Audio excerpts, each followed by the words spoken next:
Se você que está aqui é apaixonado por carros como nós também, vamos apresentar um Dodge Charger RT raríssimo 1971. Na cor? Cinza Bariloche. Gente, esse exemplar ele tá pronto, foi todinho restaurado pela Sonho, de ponta a ponta.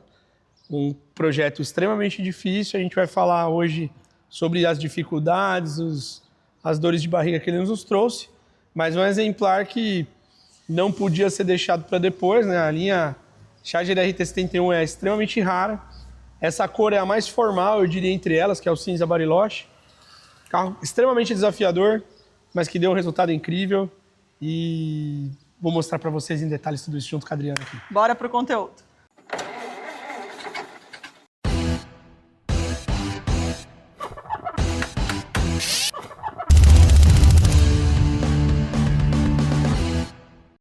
Já que falamos de desafios, aqui estamos falando de um carro recém-finalizado. Danilo, então conta para nós quais são os desafios que nós tivemos no processo de restauração desse veículo. Esse RT71 é um carro que já teve seus dias de glória.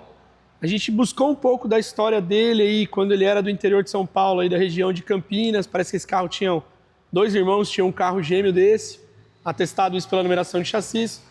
Passados-se os anos, esse carro foi totalmente tirado as peças dele e a carroceria parou num sítio.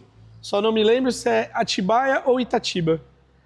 E esse sítio passou por um incêndio, gente. Isso que foi o pior para esse carro. Parte da carroceria ficou no mato, onde teve a devida queimada aí. E aí, quando o cliente nos procurou, quando soube que esse exemplar estava disponível à venda, ainda tinha todo um atraso de documentação, uma carroceria exposta ao tempo, com chuva, com ferrugem pós-incêndio, e ainda a tramitação de documentação a acertar por algumas transferências não feitas. Extremamente complicado em todos os âmbitos. Mas era um RT71, cinza Bariloche.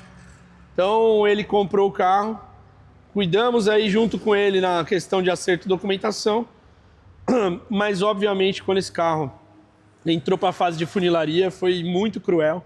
A carroceria era bem assim judiada pela história que ela tem e precisou de uma série de substituições de peças, laterais, assoalhos, enfim. Mas está aí um resultado super contento, palpável, nota 10, com toda a história que ele tem. E aproveitando, já que você falou um pouco de funilaria, dessa dificuldade do processo, para o público que está nos assistindo, qual o prazo de funilaria para um veículo desse e qual o tempo de restauro para que tenhamos um carro nesse nível? Essa sua pergunta tem algumas variações possíveis no caminho. Eu não posso cravar. Eu estimo, geralmente, porque cada carro é um caso. No que coube a esse, nós estamos falando de uma funilaria de 9 a 10 meses de execução, contando que o mercado americano forneceu as laterais pronta entrega, né? Isso não é um praxe, tem carros que podem levar mais ou menos, obviamente. E acredito que um projeto para execução, que é o que acontece aqui, 24 meses, entre o dia que ele chega aqui catastrófico até os dias de glória, como estamos vendo hoje. Legal, vamos apresentar um pouquinho dos detalhes, então, de como ficou essa restauração? Vamos lá. Na linha 71, não só a dificuldade que nós tivemos nesse carro de funilaria, que é um carro difícil, ele não veio nenhuma peça, mas nada mesmo. Então, você comprar no ano que estamos, peça para a linha 71 RT, tudo é muito caro e muito escasso. Então, cada peça aqui, quem conhece sabe, o tal do volante de madeira, uma caixa de ar-condicionado de 3 bocas, exclusiva da linha 7172 original. Cada componente desse é muito raro, muito caro. Então é uma restauração difícil em vários sentidos, né? Porque também tem um lado oneroso de se comprar tudo avulso. E depois compatibilizar tudo isso dentro do cockpit, um carro que era muito podre, você ter alinhamentos perfeitos, nivelamentos, tudo isso conta demais, né? E é um carro que chegou nesse resultado, que a gente vai começar a fazer os testes funcionais agora, só para se encontra algum chiado, algum ruído, um veículo que está pronto. E foi muito desafiador fazer esse carro, mas muito confortante também ver ele pronto agora.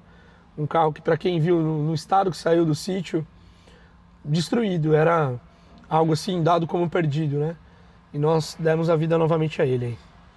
Mecanicamente, esse carro possui um motor 5.2 V8, motor 318.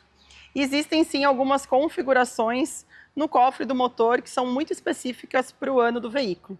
Então nós temos as tampas de válvula, que são cromadas, a panela do filtro de ar, a parte de chicote também, e outros detalhes aqui que configuram muito especificamente a linha do RT71, que entra dentro das condições que o Danilo falou, de algumas peças em mais escassez, mais raras, e que mostram um pouquinho da diferença do modelo 71 para os demais anos.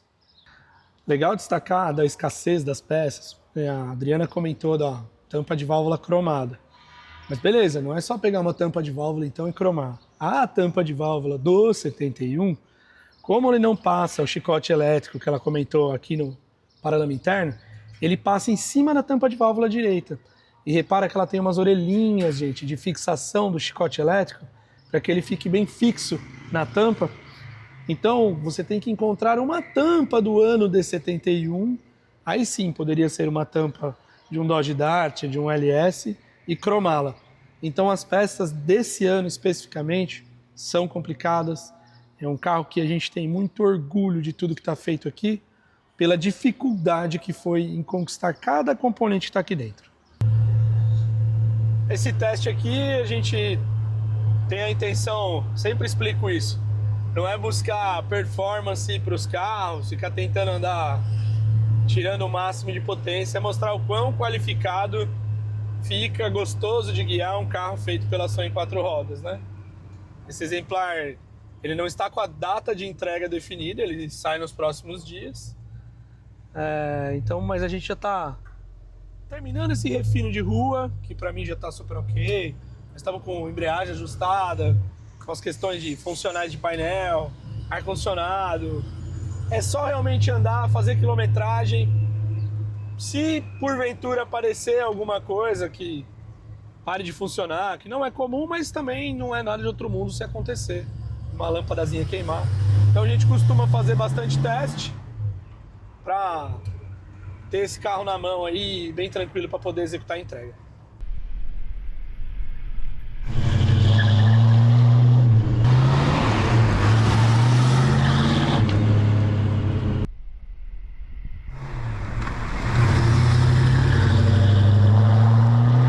Na hora de dirigir. Eu já conheço bem a condução de um RT. Para mim, o importante é eles serem bem padronizados com a qualidade da Sony. Sempre me impressionou a boa qualidade por todo o histórico que ele tem no caso. Não tem nenhum ruidinho interno, aquela coisa silenciosa. O que você está ouvindo é o ronco do meu então ali. Mas o carro com uma qualificação extrema, então é isso que eu busco nos meus testes, ficar pescando se tem algo que me desagrada. Mas do normal assim, ele já me impressiona porque é um carro muito gostoso pro ano de fabricação dele. Agora eu vou fazer uma pergunta pessoal, hein? Bora. Dos Charger RTs, qual você gosta mais? 7.5, sem dúvida. Para mim é o ano que, esquecendo se vale mais, vale menos, aí já não entra nesse âmbito. A montadora começou a fazer o carro, ela foi melhorando a cada ano. E para mim 75 foi o ápice do que eles conseguiram pôr de tudo do melhor. Daí para frente entrou a crise e aí já tiveram que pôr materiais alternativos, coisas que reduziram, não assim o carro, não é que ele deixou de ser gostoso, mas perdeu alguns glamoures ali de 75 para frente. Então para mim é o topo da cadeia alimentar, o RT75 amarelo Montego. Esse é o carro. E é certo dizer que há essas modificações internas, né, e algumas até externas da carroceria. Sim. Mas isso muda alguma coisa no desempenho do carro, na dirigibilidade dos modelos? Ou como ostenta um motor igual para todos, tudo igual andando, por exemplo, rodando? Na questão de potência, motor e câmbio, não. Mas, por exemplo, a linha 71 e 72 usa a tal da caixa de direção hidráulica Gamer, que ela é extremamente mole, é um carro que é bem gostoso de guiar. De 73 para frente a gente tem a ZF. A ZF, ela de manutenção é muito melhor, mas ela é uma direção mais durinha. Para quem anda mais na performance, a mais durinha é mais segura. Você te dá a nitidez de ter um carro na mão. Acredito até que foi o motivo de terem tirado de linha a Gamer. E lembra que eu falei que foram melhorando a cada ano? Então por isso que de 73 para frente entraram com uma direção hidráulica fantástica. Mas no âmbito performance, tacando assim, o motor acelerar, é muito similar um do outro, mas a direção chama atenção, é bem diferente uma da outra. E para esse ano, existiam somente modelos manuais. E aí teve um período que se existiam veículos automáticos. O que se sabe sobre isso? A linha RT 71, só câmbio manual. LS, Charger LS 71, tinha o automático de coluna, com banco inteiriço. E aí essa linha poderia sair também no Dodge Dart Sedan, no Dodge Dart Coupé, né? E o LS também tinha opção coluna manual. Mas automático, o RT, chegou em 1973, o primeiro câmbio automático para Charger RT, que é o 73 com automático de console. Caras, queria agradecer aí a vocês estarem on board com a gente aqui nesse teste, foi muito gratificante pra gente. E gostaria de deixar o canal aberto para você que tem dúvida, sugestão, enfim, manda os seus comentários aí que nós vamos responder todos aqui no YouTube para tirar e sanar todas as dúvidas de vocês. Bom, teste concluído. Agora voltamos com o carro para a sede, estética para entrega. Deixe seu like, que isso ajuda a gente a fazermos novos conteúdos. Ativa o sininho também para novas notificações. E segue o canal. Segue o canal.